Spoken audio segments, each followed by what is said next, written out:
Let's check in with Rob Byrne to find out what your commute will look like. Rob, good morning. And I must just say, I was so happy yesterday, and not happy because people are stuck in traffic, but just happy that there is some form of normalcy returning to our lives. Cars on the road.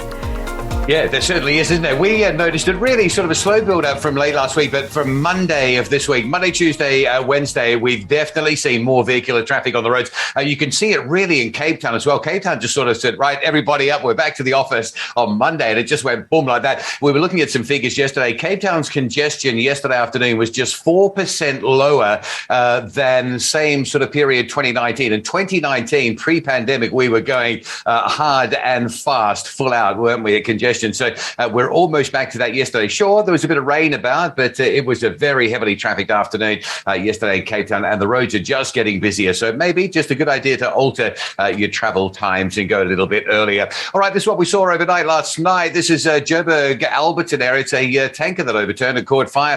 Swartkoppies and Klipriver Drive. There may be some impact around that scene a little bit later this morning as the traffic volumes pick up and just past that. Swartkoppies and Klipriver. If you're driving out through Mpumalanga today, the N4 will be closed as blasting. This is on the western side of Mbombela, between Sadwala and Montreux. So that's sort of where Schoeman's Kloof in the N4, Ilan's Valley meet out towards the Mbombela side. 1 o'clock is the full closure of that section of the N4. If you drive into Durban, can you believe the China Emporium fire is still smouldering? That building that caught fire weeks ago is still smouldering, and there's still closures. That graphic there is what you'll see from probably about 8 o'clock onwards as traffic backs up on the Southern Freeway going into Durban. The top end of the Southern Freeway remains closed, and motorists and train commuters, I should say, in Cape Town that use Southern Line trains, just note still no trains between Simonstown and Fish Hoek. That service remains suspended due to some sand on the tracks. The Southern Line service only operating from Fish Hoek Station through to Cape Town until further notice.